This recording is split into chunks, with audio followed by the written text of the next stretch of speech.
Virtually every major console has their own official mascot. Nintendo has Mario, Sega has Sonic, Sony has Crash Bandicoot, and TurboGrafx-16 has this guy, Bonk, a small prehistoric guy with a massive head which also serves as a weapon against the forces of King Drool. You'll headbutt your way through 5 colorful levels of primitive surroundings right down to the active volcanoes. Fear not, you can power up by eating pieces of meat for temporary invincibility. You can also scale walls using your teeth. Yeah, your teeth. Bonk doesn't move as briskly as Super Mario or even Sonic. But when was the last time you've seen a caveman run faster than Lee Majors? As a 16-bit game, Bonk is quite colorful and dynamic, featuring a nice array of facial expressions while he's scaling walls, when he chows down on meat, and so forth. Music has that prehistoric touch, and the FX do not disappoint either, especially when Bonk lands on his head. While he doesn't move as fast as his other 16-bit rivals, it helps keep the game more realistic while dazzling you with its cartoonish appearance. Controlling him isn't a hassle, and defeating some of the main boss characters pays off in the end when they become your friends. The bottom line is this: Bonk's Adventure is a charming game. It has enough entertaining characters to keep you interested, so long as old Bonk doesn't get brain damage.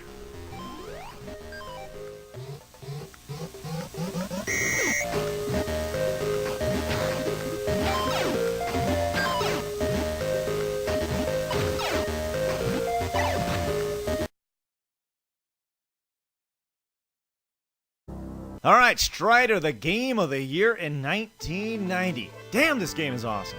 For all you kids out there, that's the guy from Marvel vs. Capcom. What? He had his own game? Hell yeah, you freaking noob! Alright, so what made this game awesome? Well, for one, his sword. Look at it. It's like 8 feet long. Then you get the extender, and you've got yourself a real lady pleaser. You're also fighting these crazy evil people who definitely are not the Russians. They don't want you to think that, but it's right after the Cold War.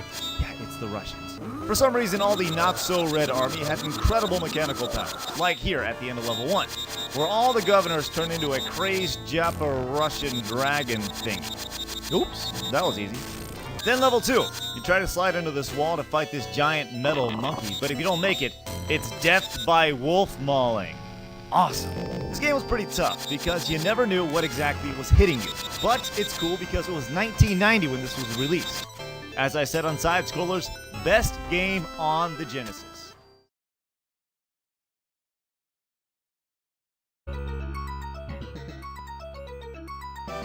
It's not often the home version of a game is better than the arcade, but you've got a winner with UN Squadron.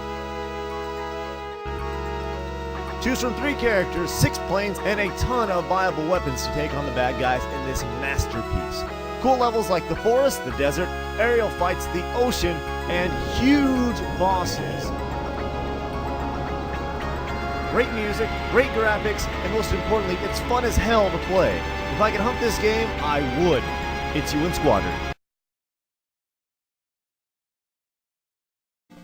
If you were to assume that this was a port of the original NES version because it's simply titled Ninja Gaiden, unfortunately you'd be wrong. The game is more of a sequel. It came out about a year after the 1991 Ninja Gaiden 3 release on the NES. There really isn't much backstory to this game. Basically, Sega took notice of the popularity of the series on the NES and decided they wanted it on their system. Instead of porting the same game, Sega got permission from Tecmo, the creators of the original game, to make a totally new game. The result is what you see before you. The story of this game is fairly simple. Basically, you completed a mission and decided to go home, only to find that it's been ravaged by you don't know who, and they've decided to kill everybody in your town. All except this guy, who tells you they've taken the Bushido scroll from your town. So you decide to go after it. That's pretty much it. Ninja Gaiden was the ninja game to own back on the NES. It defined ninja games with its quick speed and acrobatic gameplay. The gameplay is similar in this version to the NES. Moves and items, for the most part, are the same on the Sega Master System version.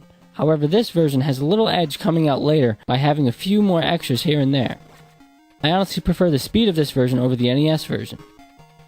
You can also hang on trees and bars here, something not introduced till Ninja Gaiden 3 on the NES. Another addition is the way Ryu scales walls. Instead of sticking to the walls like in the NES version, or sticking and walking up them, Ryu kicks off the wall.